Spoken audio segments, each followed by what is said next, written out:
Okay, so that should have us live, which means some of you who are watching already,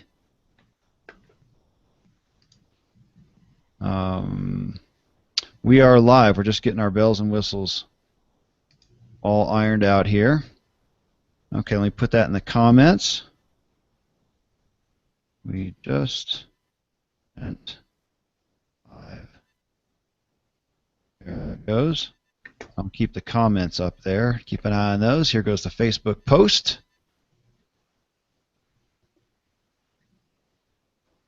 There we go. And that should have us ready. Okay, so I'm going to do a quick refresh here of my page, and that'll tell us that we are, show me that our video is live. Let me check that real quick.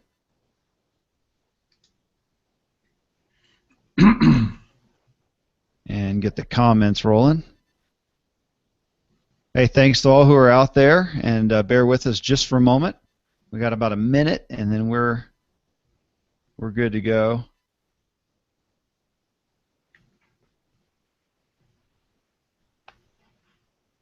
There it is. Okay, you're going to hear me talk here for just a second, I believe, as the autoplay starts.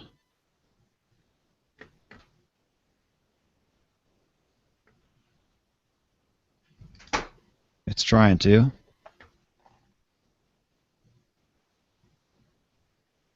And we're good to go. Looks like we're actually there. There we go.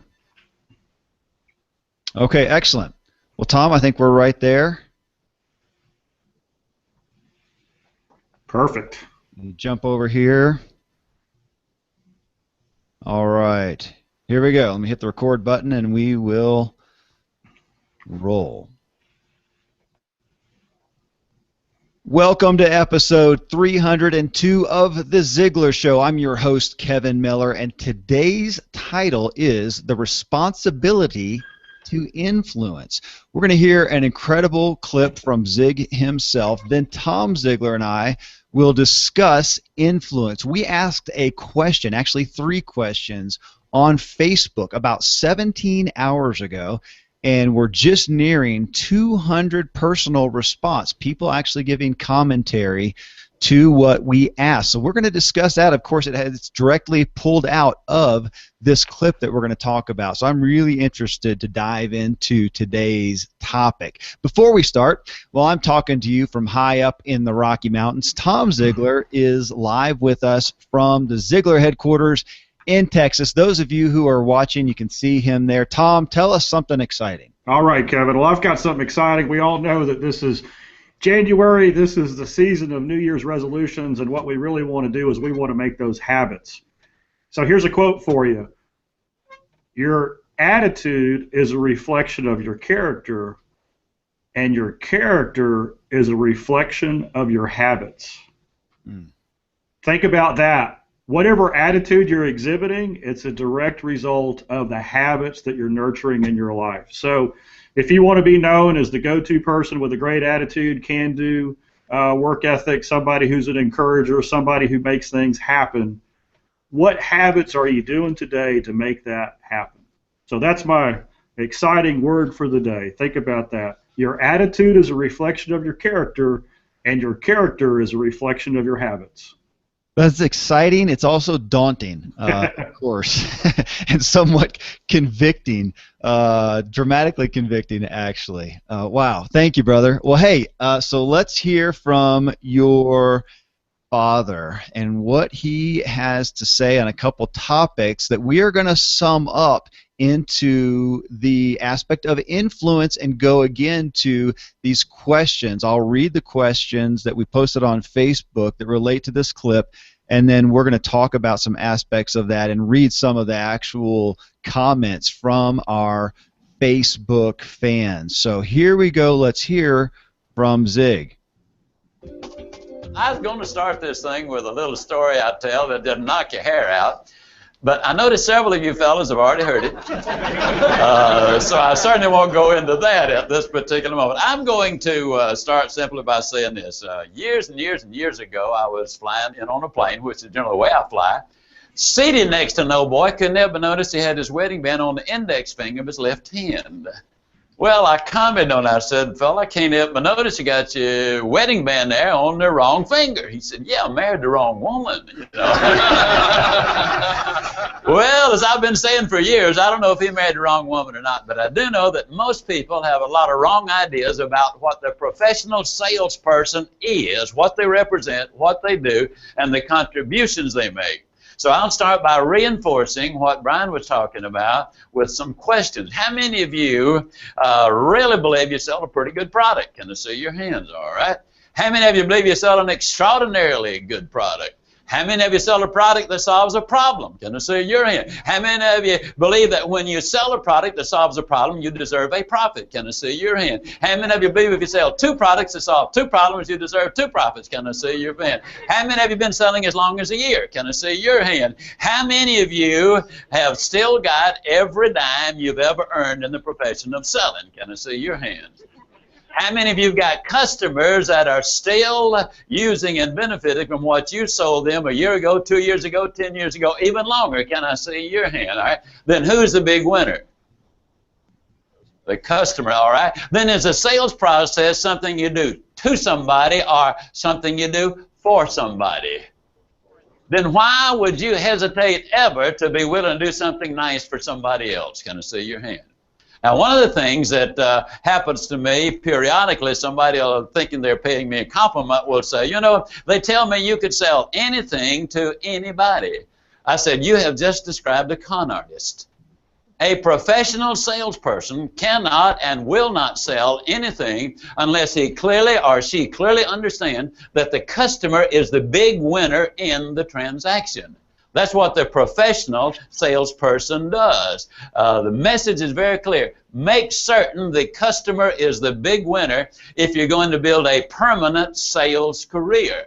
And to do that, you must sell product, our goods, our services, where you know and are very comfortable, your conscience is absolutely clear, you know that when you leave that prospect, there's now a customer, that they're going to be the big winners. Now, I want to tell you, I'm very proud to be a salesman. And a lot of people don't realize this, but America was literally discovered by a salesman. Not by any stretch of imagination could you accuse Christopher Columbus of being a navigator. He was looking for India. He missed it 12,000 miles. Now, folks, that is not navigation. You might say, well, was he a salesman? Well, he was an Italian in Spain, way out of his territory. Only had one prospect to call on, and if they said no, he's got to swim back home. He really had to do some selling. Then when he got aboard those 5 ships, and a lot of people don't realize he started with 5, but 2 of them did go over the side. On the trip, he literally had to keep on selling in order to keep on sailing.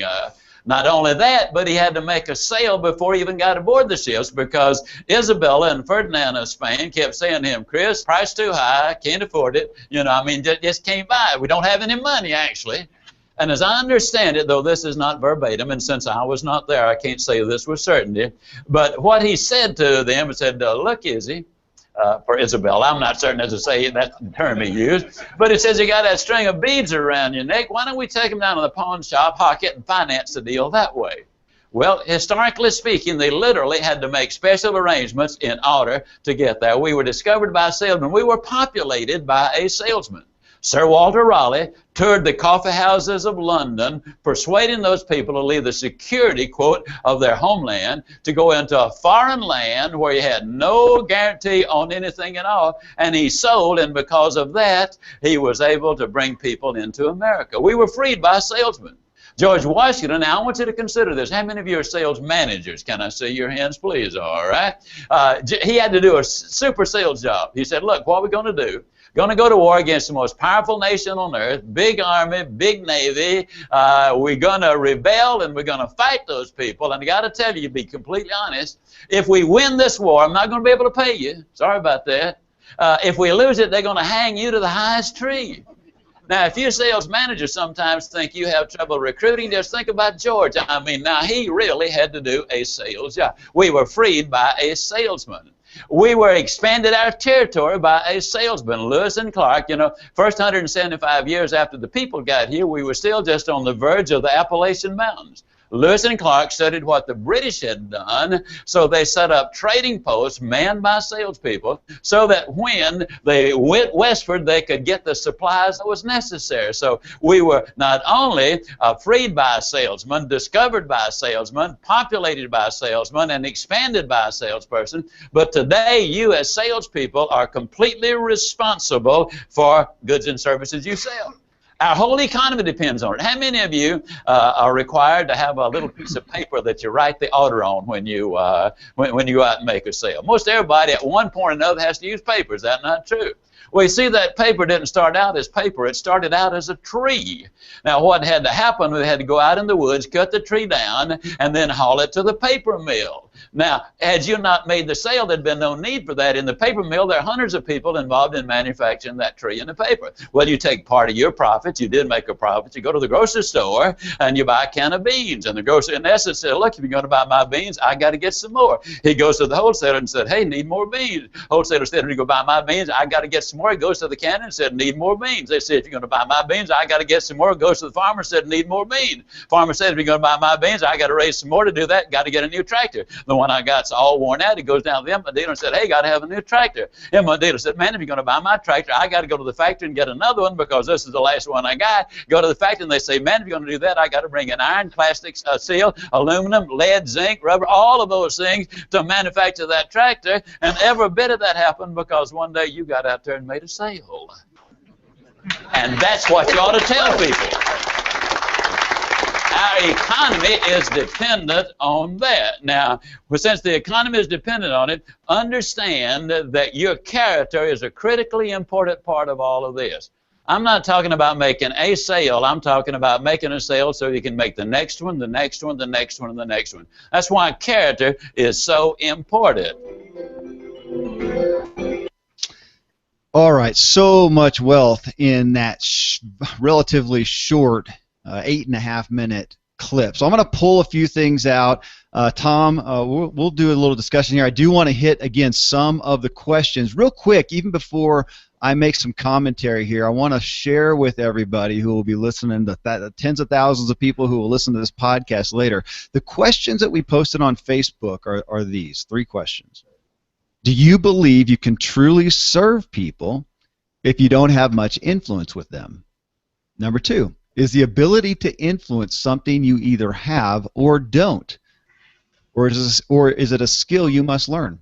Number 3, how would you rate your ability to influence others from your family to those you work with? And again, as of right now, there is, I think we're just a couple under 200 comments on there. We're going to try to do justice to some of the compilation here. But Tom, let me pull out a couple things that your wise dad said. He talked about, the sales process. It's not something you do to someone. It's something you do for someone. And that sounds obvious, but that is a big paradigm shift when you are the one who has, again, a product, a service, a message. This might be your kids that you're trying to influence. You think, I need to talk them into my perspective. I need to talk them into this thing. And he is, again, continues to come back and says, no, this is something you authentically do for them. And to stop before we enter into a situation like that and pull that on is significant. And it just, why isn't that natural, Tom? I think it starts with motive. So many people in sales, especially in the beginning, they're so wrapped up in themselves. They're so wrapped up in what they're trying to do. They're so wrapped up in trying to make a living that they're not doing it for the customer or the prospect's benefit. So they see the sales process as something you do to someone, right? I was taught the script. I've got to go here to here to here to here. When you mature a little bit and you realize that truly you can have everything in life you want if you just help enough other people get what they want, that's when you understand that people love to buy. You know, I've heard it a million times. People love to buy, but they hate to be sold. Mm-hmm. And so when you help someone buy, that's a totally different thing. It's all in the motive. And a true professional salesperson, when they have a product or service of value and they ask somebody what their needs are for their own benefit, you know, the person's benefit, not the salesperson. I've seen great salespeople say, you know what, you really don't need this. You're fine just where you are. You may lose that sale today, but guess what? You've just gotten 5 referrals. Mm-hmm. And so what we need to do is be focused on what the need is of the person in front of us and help them to buy, which is uncovering their needs, why they're interested in the first place. When we do that, great traction happens.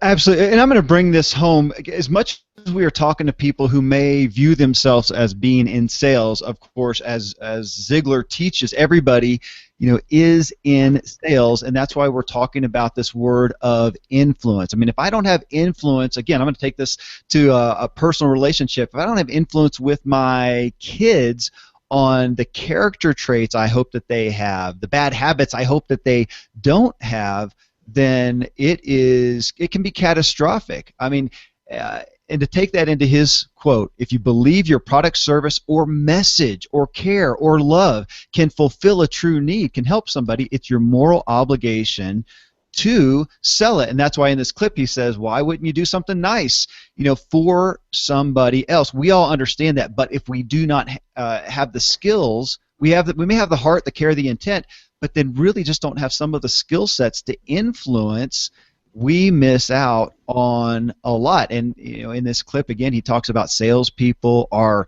heroes. Without these people who were able to influence and cause change to the better, we would not be where we are in the good sense of where our world is. So again, he pulls out, when selling is manipulation, that's a con artist. None of us want to be that. We've probably all experienced them. And we, I think, inadvertent or unfairly then relate that term of sales to that, and it's not that. When it's done for your benefit only, when we sell only for our benefit, it's just wrong. You know, you could say it's evil. When it's done for good, though, it is wisdom and it is valiant. So, Tom, here's the thing. You know I've got a soapbox on this, and I know you share the same one. This is tragic. There's an overload of a wealth, I should say, of great products, great services, great messages, and I'll add people with great intent, great heart, great care for others, for humanity, that could change the world. There are glorious intents of the heart and soul that humanity drastically thirsts for, they need, but they die on the field of poor delivery and communication. Again, the lack of ability to influence others. Now, if we get a little faith-based here, Tom, which we like to do, there are many people, I see this significantly among people of faith, who believe that they know their heart is good, they have great intent, and they have a message, a product, a service, something that, and they feel this is something anointed, something really put on their heart. And I think they errantly often, I know they do, a lot of people errantly think that because of that reality, that spiritual faith-based heart reality, that it will just happen, that God will make it happen. And yet we see so many of those anointed messages, products, services, intents, and ideals die due again to poor delivery and communication. So Tom, I'm going to put this on you. There was one burning bush moment in the Bible. There was one parting, of the Red Sea. God does do miracles, but how much more of the wealth of our Bible, if we just take that, is focused on wisdom. Seek wisdom. Seek wisdom. The world is a cunning place. You need to go out there and be able to relate. So talk to us about some of that perspective, because I know you're enmeshed in it as much or more than anybody is. Absolutely. I'll tell you, about 3.5 years ago, I went to Dublin, Ireland, and I went there to work with a speaker coach. And this guy is fantastic. His name is Paul Mussolini's. He works with all the top Fortune 500 industry icons in Europe and movie stars. And he was working with me, and he asked me, he said, why do you do this? Why do you want to go out? Because he's trying to get my heart. And I said, well, I want to please God. And he said, well, whatever you do, don't say that here. And he was talking about Europe. but I think he was talking about the world. And I said, well, what do you mean? And he said, well, over here, if you say that, the audience takes it as a cop-out. Hmm. You see, what they expect is for you to be professional, well-prepared, your delivery to be excellent. If you use PowerPoints, they need to be top-notch. You need to have your research done. You need to know about your audience in advance. You need to have all that nailed down. And then if you're doing all that for God, just keep it to yourself and let the message speak for itself. Let the integrity of the process speak for itself. And it's interesting because in my heart, it was sad, but I knew he was right, because I see a lot of people, like you said, with all the greatest intentions in the world, who basically go out there with this great message and they wing it. They don't give it the respect and honor that it deserves. They don't realize that they're carrying in their heart and in their hands this coal of influence that could set fire to the world. But you have to have the flame. You have to stroke the flames with the right kind of wind to get that coal to light up, right, and catch fire to other things. And so now when I prepare, I do what Dad did. I mean, Dad would spend 3 hours preparing for every talk he ever gave, even though he'd given it thousands of times. And that's because he knew that pleasing God was a much bigger responsibility than pleasing the audience. To see the standards at a whole nother realm. And so that's what I encourage people to do, whether you're a person of faith or not. Present what you're going to do with excellence, professionalism, research. Do it with the audience's needs in mind. When you get on stage, it's not about you. You need to be so well prepared that the event is not about you at all. You even forget you're there. It's just the people watching. And in sales, it's the same way. It's not about you in the sales process. It's about that person or that family sitting in front of you who you could avoid pain and anguish in their future if you're able to communicate your product or service and the benefits that it brings. Okay, well, again, you're coming back over and over. Zig talked about character in this, and we're talking about the aspect of influence. Those of you who have good intent, you want to serve people, you must have influence. So what you said there, Tom, that I love, yes, so often you wing it and just figure that, either you got it or you don't. Some people have it or you don't. And yet you witnessed face-to-face your dad, who I think so many people put on a pedestal of this genius, brilliant person, and yet you saw him putting in his time, which brings us back. Malcolm Gladwell wrote the book Outliers, and the primary essence of that was looking at these celebrities, these famed people in our culture now and in the past that we would put in that same area, and he comes back and says, ultimately when you break it down, they may have had some fortunate circumstances that allowed them to put in more time than somebody else. But the truth is, it's a culmination of that. They put more time in. And he actually pulled it out to a 10,000 hours. And we use that now as vernacular, that, hey, I can do this well because I put my 10,000 hours in. You saw him do that. So if you're sitting out there hearing this, whether you think you're in sales or not, your progress, your success in life so much depends on your ability to do what you feel God would have you do, depends on your ability to influence, to have respect with people, to have them hear you. And so in that sense, that brings you back to Zig's, selling is a responsibility. This is something that you need if you have a spouse that you want to care for, if you have children, if you have friends, family, coworkers, a business, a company. This is the essence of an ability that we all need, and yet to some degrees, Tom, I feel like it's a lost art. We don't have Zig up on stage in front of 50,000 people now talking about some of these things, and we are much more of a microwave society that teaches just some of the, hey, here's some tools, some widgets to help you do this thing, but they don't get to the heart of it. You can have the best tools, the best resources. If you lack the ability to influence, you're very isolated. Would you agree with that?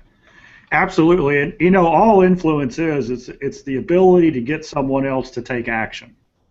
And nothing changes in the world until action happens. So we have to influence our kids, we need to influence our friends, we need to influence our family, our teachers, our customers, our employees, our team members, everybody. Because when we do that in a positive way, they take action in a positive direction and things get done. Okay, well, so let's give a couple things. I like to give, well, this is the Ziggler Show, so we're allowed to promote ourselves, and we're going to do that real quick here, just for a moment, and then we're going to jump into some of the comments, some of the almost 200 comments now that were given on some of our questions regarding influence. We have, Tom, if you'll tell them a little bit, we have a U.S. tour coming up that is going to entail you, Tom Ziggler, going to some cities around the country and spending a day talking about the Ziggler keys to top performance. Following that, and you're actually going to be opening up the next day, you're going to be open. This is not a two-day event. These are separate events, so some people will want to take advantage of both. But the next day, you're going to open up an event led by our last week's podcast and show guest, Mike Rodriguez, who is going to be leading a sales boot camp. Folks, again, don't let that term sales deter you if you don't think of yourself in sales. As we're talking about right here, sales is influence. We all need it. I would like every one of my kids to attend that boot camp. I don't care what profession they go into. There's going to be the need. They're going to benefit so greatly from the ability to influence people from a heartfelt level. So the U.S. tour is coming up. Tell folks about that. All right, well, the first one's coming up at the end of January. It's in Orlando. I believe it's the 28th and 29th. Then we have Atlanta, Nashville, Phoenix, and Seattle throughout the rest of the year. The day I'm going to be working on it's a full day. It's 8 hours. It's all of Dad's best material along with a bunch of my stuff. It's probably 50-50 on content. We're going to be talking about what is performance, how to move from survival to significance, and that we end the day powerfully where everybody's going to set 2 goals that you can take action on. We're going to talk about the pandemic that's sweeping a country, better known as zombies. I mean, I don't know if anybody out there has ever worked with a zombie, but that's tough. So we have the zombie cure.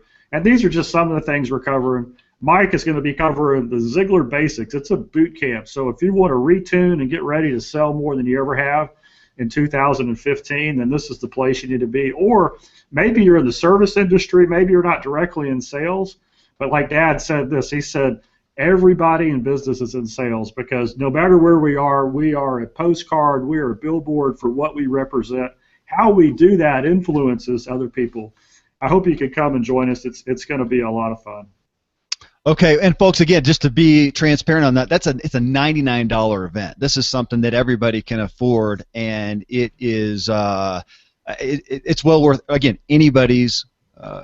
It's worthwhile. Whether you view yourself in the sales profession or not, everyone is a salesperson. Okay, I'm going to jump over, Tom, and we're going to be kind of ad-libbing this because we've had so many comments come in. It's been hard to sift through those. Though I will have to make a call out to one of the Ziggler team members, Jacob Salem, who does the majority of the post on the Ziggler Facebook fan page. He did go through, spent some time going through a lot. I want to share a couple things that he said. He said, I was really surprised how many people, you know what, let me give the first question here. Do you believe you can truly serve people if you don't have influence with them? Now, so Jacob's reading through these. He says, I was really surprised how many people concluded that you cannot serve people if you don't have much influence with them. He said that seemed to be the general answer. There were some questions given, but in more of a rhetorical format. He said, I've copied a lot of the responses here, but most everyone who commented had a solid base as to why they took the stance that they did. Most had a really good grasp of this concept, but many believe influence trumps service. And that comes to the other questions. Is the ability to influence something you either have or don't? Is it a skill you must learn? And how would you rate your ability to influence others from your family, to those you work with? But can you serve people without influence? And they put influence as a premium. All right. So here's a couple people who responded here. I don't believe, this is from Aaron, I don't believe it's possible to truly serve someone without influence. I mean, that's a pretty basic statement there. You need to be willing to open yourself up to one's pain, feel with them and not for them, and he wrote some more just, again, on the character of this. I mean, you'd almost say, Tom, and I'm just pulling this out as we're ad-libbing here, there's a character of influence. I'm going to throw that at you. How about that? Tell us about, what would you say the character of influence? Because we're talking about skills. There are some things to do, but to have a character, you talked before about checking your motives. Tell us more. Right. Well, I would say this, that influence is a byproduct of character. And I'll give two examples, one positive and one negative. If you've ever been out in public somewhere and you see somebody who's obviously very angry and very upset, and you see them from a distance, what do? You keep your distance. You walk away from them, right? They're not somebody who you want to get next to. They're not serving you, but they are influencing you in the other direction. So the positive example of that is when you serve someone, you're building influence in the right direction. Mm-hmm. So service creates a greater level of influence. We also see cases of influence where somebody has power and somebody doesn't have power, and then maybe no service involved. Mm-hmm. And so what I like to think in the right context is we want to develop all the right character qualities, and then the byproduct of those qualities as we share those with people is the right kind of influence, motivating and inspiring them to go in the right direction. Okay, well, I got to jump on that. Then the right kind of influence. You mentioned something there. I think we could safely say that a lot of people might confuse influence with authority. And you can have authority, which gives you the right to influence or forces other people to follow you. That's not the influence that we're talking about, though, is it? No. We're talking about the influence that gets somebody to do something that's in their own best interest for their own reasons. That's a quote poster. We should create that one. Did somebody catch that? We're recording here. Okay, Leah here. She says if you don't have influence, and you really said this in essence, but if you don't have influence, people ignore you. They forget about you, so you cannot serve them in any way. Tom, on that note, it reminds me, in my work in helping a lot of people become self-employed over the past years, a lot of people who have been influenced by a coach, a speaker, a motivator, a consultant, and they really want to serve people in that intimate leadership way. And one of the questions that actually I got to attribute to my dad, Dan Miller, author of 48 Days of the Work You Love. Many people know him, who's going to be our guest next weekend, by the way. Next week, I'm sorry. He said one of the first questions he asked to somebody who would like to be a coach or consultant, he says, do people listen to you now? Great question. However, we need to dive deeper when people say yes, because what we'll find sometimes is people are just a listening ear. A compassionate listening ear is a great value. However, that's different than influence and saying, now do people want to hear what you have to say back, and would they pay you for that? This is where we get into the aspect, again, of heart and intent, but the ability and skill to influence. I mean, Tom, I know you, again, have seen so many people who have great heart, great intent, and you realize they have a treasure to offer people, and yet they're missing some aspects of influence, which when we break it down to a great degree are PR. Yeah, PR is a big piece where they're not polished in their presentation or their communication. Another thing that I see many times is, we talk about the wheel of life, the physical, mental, spiritual, family, financial, career, and sometimes somebody will have a great deal to offer the world, but one of those spokes is out of balance.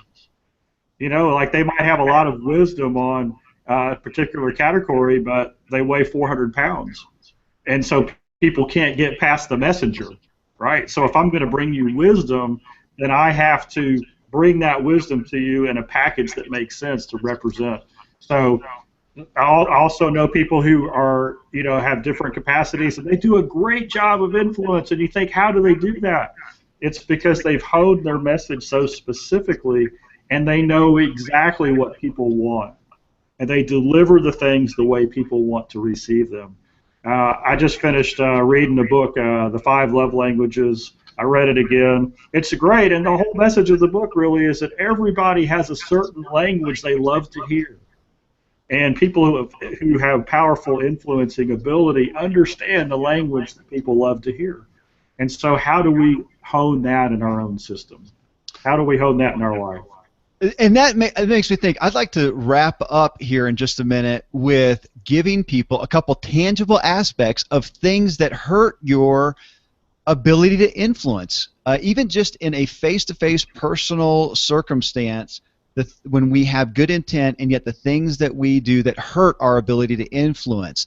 So Tom, I'll lead off of that. But real quick, just on this aspect of or these questions here, Susan writes in, she says, Carrie, she says, you can absolutely serve someone that you don't have influence with. So she's taking a different stance.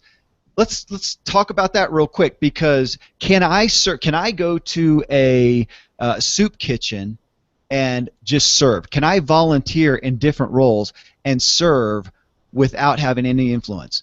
Absolutely, in that aspect.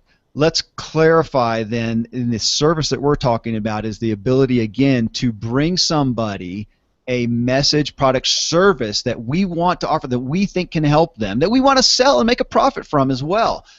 That is very different from hey, I can volunteer, I can push that broom, I can do something, not to make it all low-level stuff, but I can do that. Can you serve? Absolutely, you can serve. You can give somebody, a homeless person, money. You can donate to charities. So many ways that you can serve. We're talking about, and I didn't define this, I don't know if anything pops into mind for you, Tom. We're talking about service in the aspect of bringing your gifting, product, service, message, and imparting it, being able to impart that to someone. That then does require influence.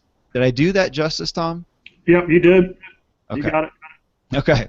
All right. Well, let's wrap up here as we're on the 30-minute mark with, and I'm gonna look here at the comments that have been coming in. Thank you guys. We got a big audience with us right now, watching live on our Facebook broadcast page, which you can find at ZiglarShow.com. Let's just give them a couple things, Tom, on little aspects. You mentioned one where, which is a volatile thing to talk about, somebody's weight, but where people do judge a book by its cover. What are some really tangible, simple things that can hurt your ability to influence? Because when you were saying that, the first thing I thought of is how many people in a sales situation, good intent, and they just flat out talk too much and they won't shut up and listen. It's a bad habit we're all prone to doing. Would you say that's at the top of the list? Absolutely.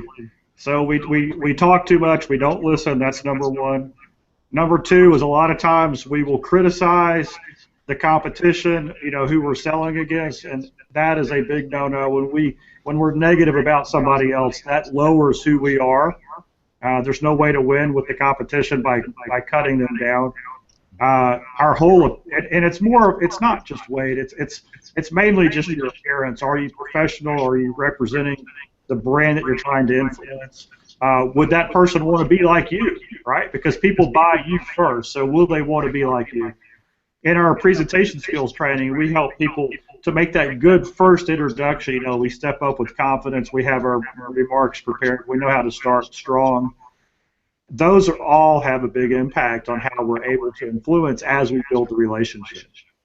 Okay. Well, so there, and we could go on and on and on, but I think the thing that is should be eye-opening to people is there are some simple things that really come under a sales context, and I first cut my teeth on them with Ziggler material, as well as the classic How to Win Friends and Influence People. And again, it wasn't about being a con artist. This isn't about being somebody you're not. It's really about showing people that you care, that you're listening, that you're attentive, that you have their good intent in mind, so that they respect you and trust you. When they do that, they will be open. That opens themselves up, and there are some learnable things, and that runs through everything you guys do at Ziggler, Tom.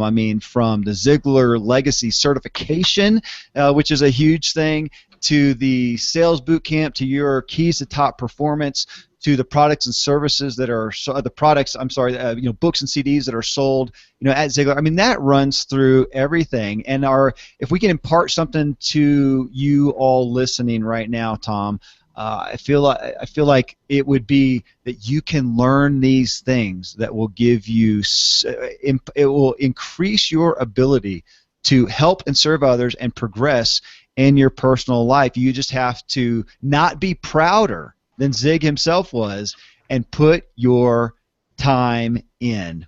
Tom, Boy, it's hard to encapsulate. There's so much here. Again, I would really inspire people to go to the Facebook page, look at the post that we did and the questions we asked. Again, we're probably at the time that we are at now, we've had over 200 comments, and we could go on for the next 3 hours talking through those. Thank you so much to everybody who did leave a comment in there. But I think it would be a great benefit for folks to go through there and read that. And by the way, that is something that we want to continue to do with this show, is ask questions, really hear from you so that we can respond with what we know is of value. Now, next week, I'm going to be back here, and I am going to listen. We're going to have a Zig clip, and then we're going to talk about a specific aspect, again, as we always do. But we're going to have a special guest. VIP guy that a lot of folks know. If you're a Dave Ramsey listener, he's always referring to Dan Miller as the career guy. He's a wonderful Ziggler follower, and I should know because I happen to also be his son. And Tom, you're a frequent listener to his podcast, right? Absolutely. I listen to his podcast probably twice a week when I'm working out. So it always inspires me.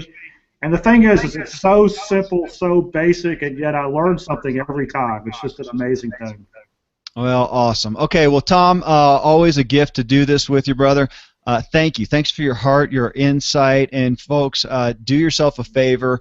Find a way to engage with the Ziggler products, the Ziggler events. There's nothing better than getting in there in the room with Tom, one of the other Ziggler leaders, and really going through this stuff face-to-face in a personal way. And so on that, Tom, one more time, what is the next, I should have it in front of me, with the next event that people could engage with you is, give us a date. I believe it's January 28th in Orlando at Zig Ziglar's Keys to Top Performance.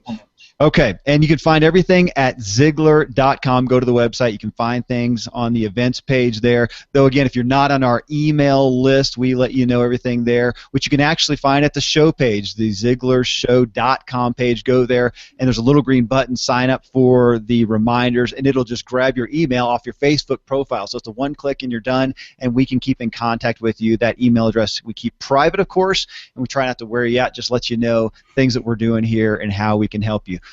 Thanks to everybody for being here, the big crowd that was with us today. I appreciate it. Tom, it's an honor. Thanks, brother. Thank you, brother. Take care, everyone.